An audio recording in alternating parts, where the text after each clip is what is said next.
अपने पसंदीदा शो के फुल एपिसोड देखने के लिए अभी डाउनलोड करें दंगल प्ले ऐप।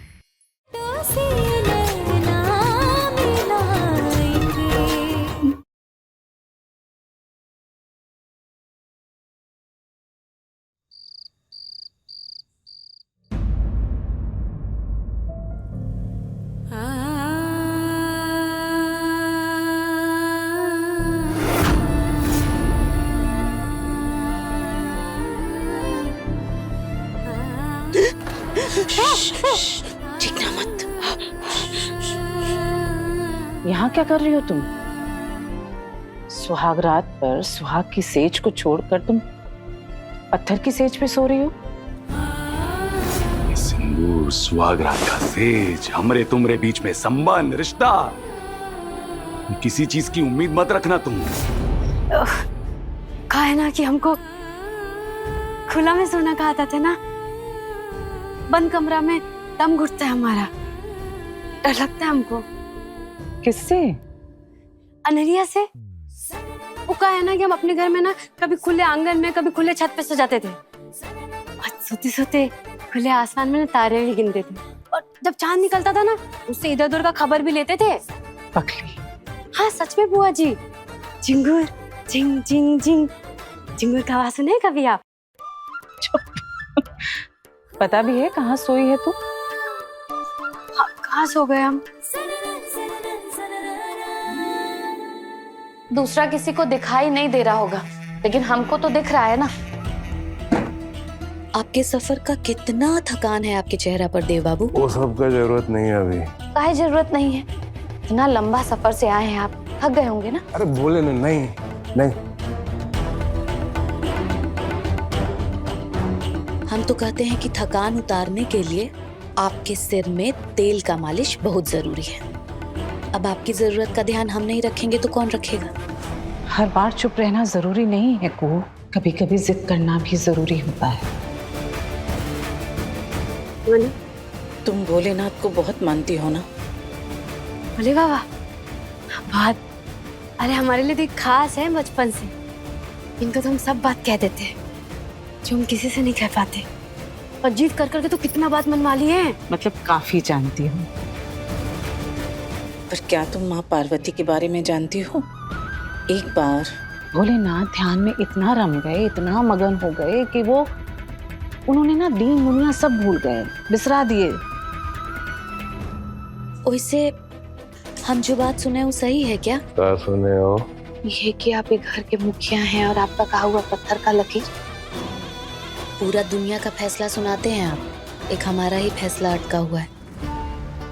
तुम तेल लगाने नहीं आई हो, मक्खन लगाने आई हो, अपनी गरज का मक्खन। काहे? अपना गरज होना गलत बात है का? नहीं, गलत बात नहीं है, पर कितना दफा बोले तुमको कि हर चीज का एक वक्त होता है, जगह होती है ना? अभी हम यहाँ, अरे कोई दुनिया छोड़ के जा तो नहीं रहे अभी। आप बात पीछे से जीने मरने का बात करने लगते हैं। आज के दिन जिद मत करो ना। ठीक है, नहीं करेंगे। अदालत का फटकार मंजूर है हमको, तारीख पर तारीख भी बर्दाश्त कर लेंगे हम, लेकिन आपका ऐसा बेरुखा नजर हमको पसंद नहीं। यहाँ तक कि माँ पार्वती को भी भूल गए वो। हाँ, कहा? तब माँ पार्वती ने ना तब किया 1000 वर्ष तक। एक पाँव पे अंगारों पे खड़े होके तब किया, तब कहीं जाके शिवजी का ध्यान टूटा, उन्हें माँ पार्वती याद आई।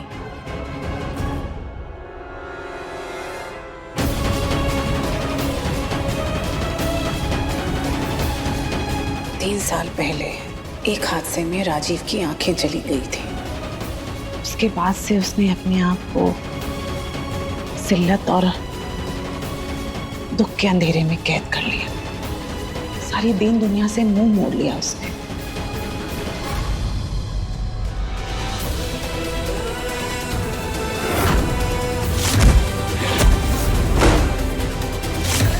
कुछ दिख नहीं रहा। ए डॉक्टर, कुछ कह रहा? ये आंखों की ज्योति वापस ला।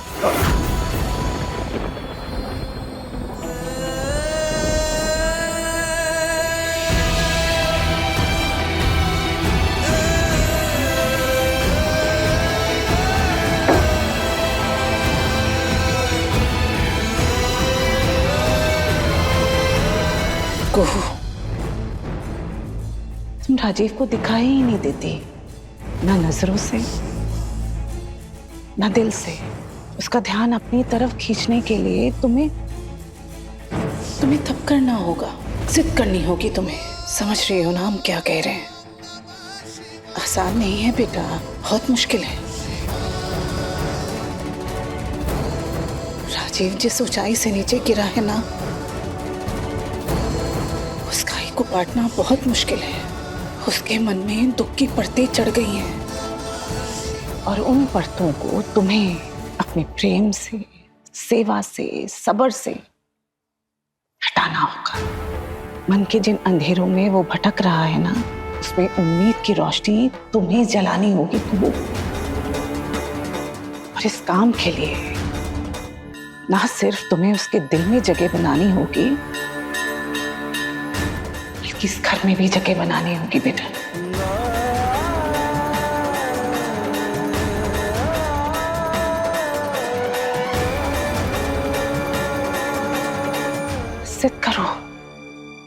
जिद करो, मत सहो हर चुभन, तब करो। इसे मां पार्वती ने शिव जी के लिए किया, तब करो।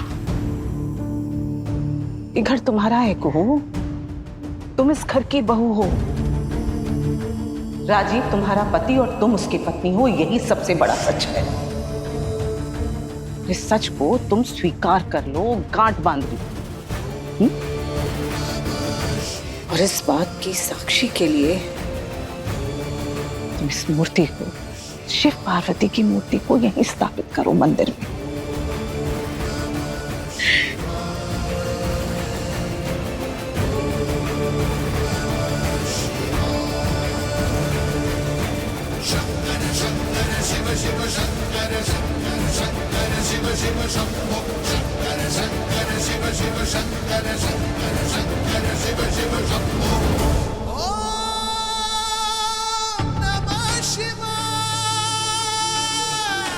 जाओ अपने कमरे में,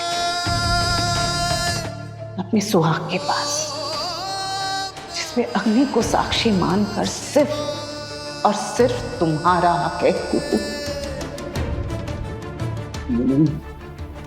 नहीं, हम वो नहीं, हम वो नहीं है, नहीं है हम।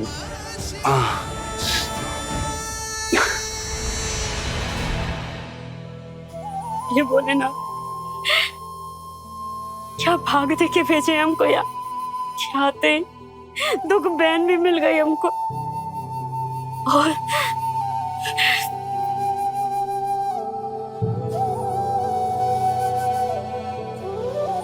माँ भी।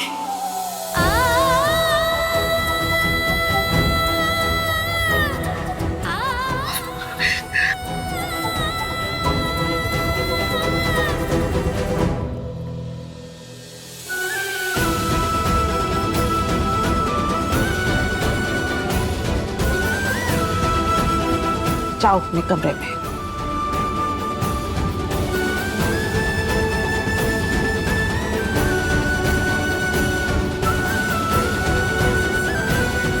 जाओ बेटा।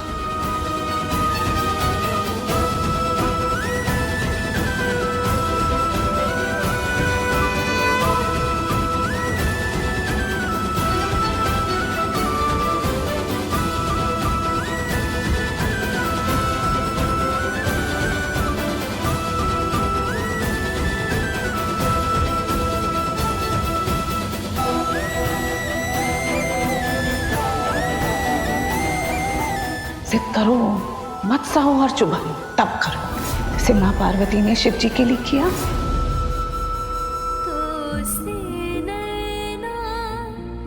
हमारी भी जिद है, चाहे कुछ भी हो जाए यही सोएंगे हम, चाहे गर्मी लगे, ठंडा लगे, चाहे किसी से डर, किसी से भी।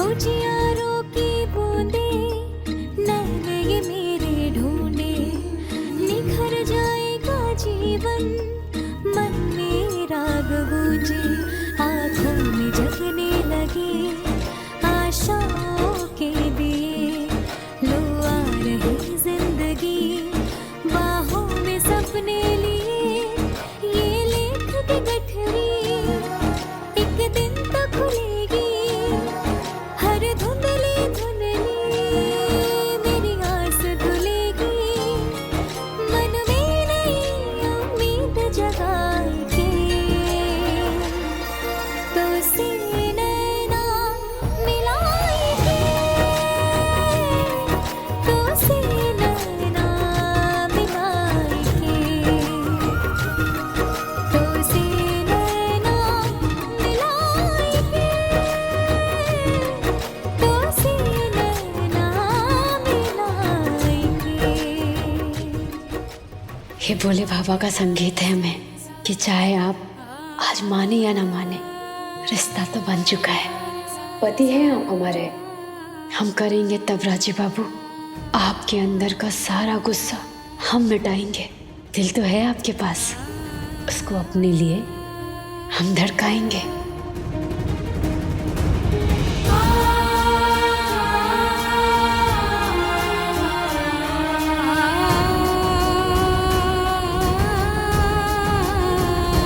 और हम तब तक नहीं रुकेंगे, तब तक नहीं डिगेंगे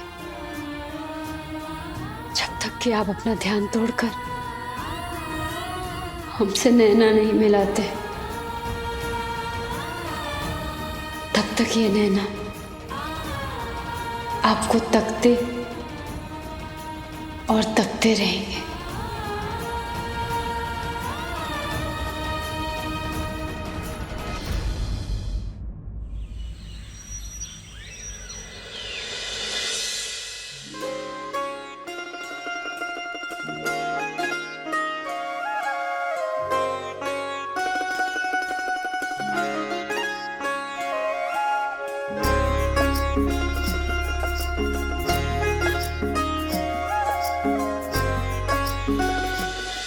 जस साहब इंसान पर रखने में चूक कर रहे हैं। हीरे को कोयला और कोयले को हीरा समझ रहे हैं।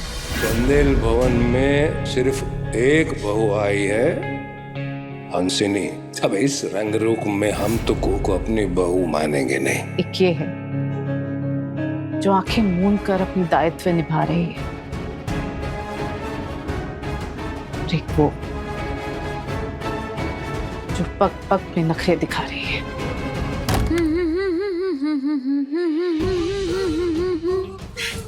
दिन शुभ होता है जब दिन का शुरुआत इस शकल देखने के बाद।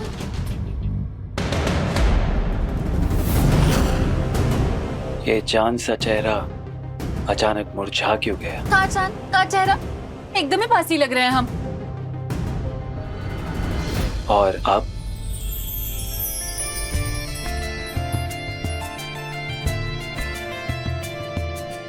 ये सब का है? मुस्कुराते रहने का सामान आपके लिए।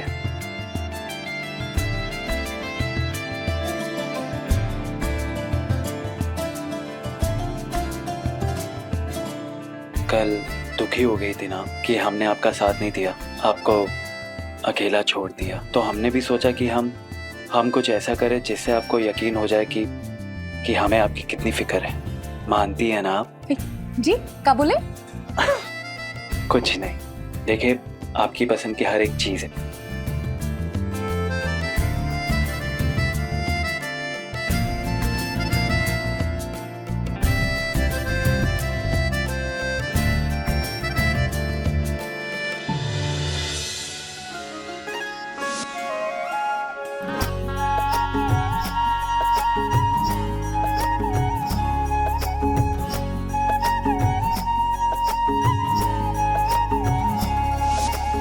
जो सिंदूर की बातें तुम लोग अपने मायके से लेके आई हो ना, आज से पूरे 1 महीने तक उसी का सिंदूर लगाना है तुम लोगों को। अपने पति के हाथों से। ये महीना में कोई तो ऐसा दिन आएगा जब राजीव बाबू अपने हाथ से मांग भरेंगे।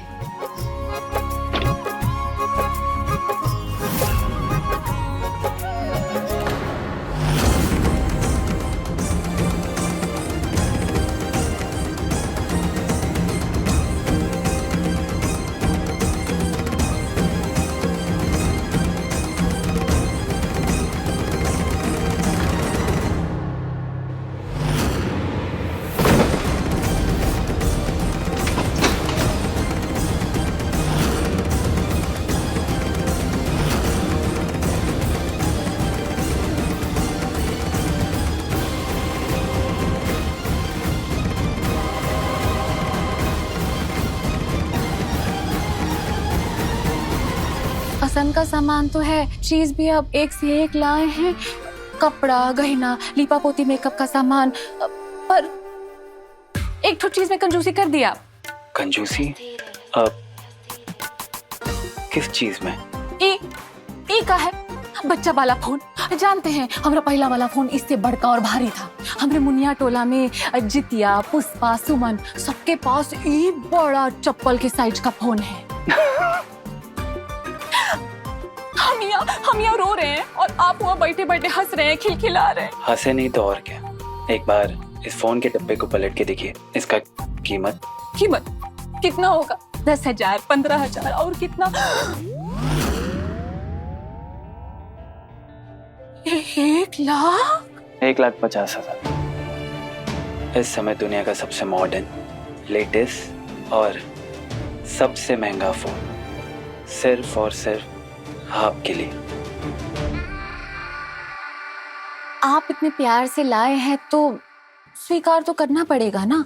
बाकी जैसे हम आपको एक ही नजर में जज गए, आप भी हमको पसंद आने लगेंगे धीरे धीरे। नियम की अवहेलना क्यों हो रही है? बहुरानी, मांग सुनी क्यों है तुम्हारी? कितनी बार एक बात कहेंगे कि महीना भर तक सुहाग का सिंदूर तुमको पति के हाथों लगवाना है? बोलो। सॉरी बुआ, गलती हमारी है। दरअसल हमने ही इसे तोहफों में उलझा दिया। अभी लगा देते। बेहतर है।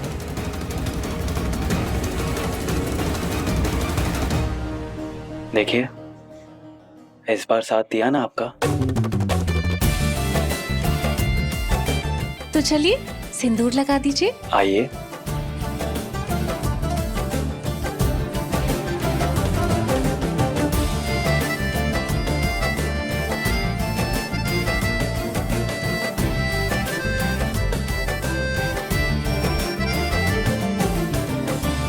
क्या कर रही थी तुम?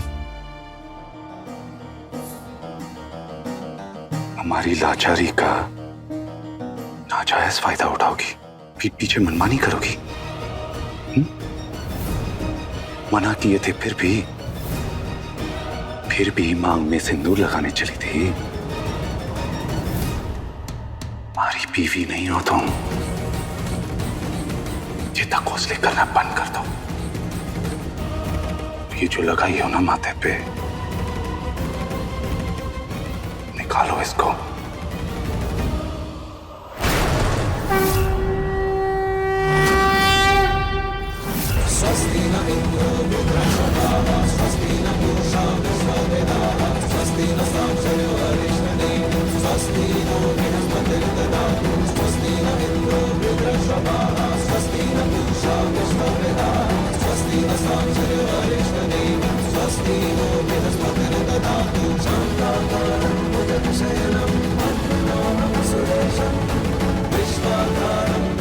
समझी?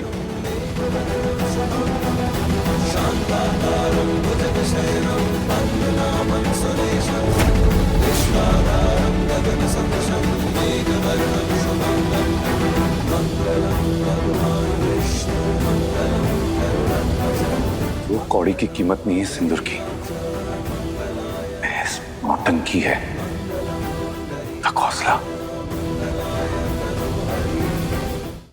अब इसी वक्त जाओ और जो लगा है ना उसे हटा कर आओ। क्यों सुनाई नहीं देता तुम्हें?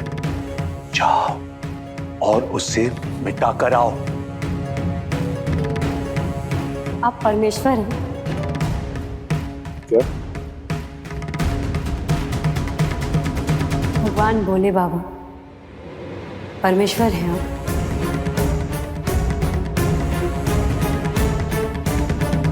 नहीं।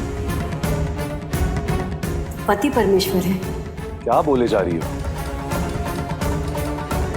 जवाब दीजिए, आप पति परमेश्वर हैं हमारे? अरे हम तो अंधे हैं ही, तुम भी बहरी हो गई हो क्या? कितनी बार कहे तुमसे कि ना तो तुम हमारी बीवी हो और ना ही हम तुम्हारे पति। तो हमारी माई भी हमको बोली है, सुनो तो परमेश्वर या तो पति परमेश्वर की, और आप दोनों में से कोई भी नहीं है। तो हम मांग में गूगल भरे या सिंदूर, इससे आपको क्या? ये सही है, मतलब वो 2 कौड़ी का सिंदूर तुम अपनी मांग में डाल दोगे और हमारी बीवी बन जाओगे। अरे ये बकवास करना और बकवास बोलना बंद करो, बढ़िया होगा तुम्हारे लिए, समझी?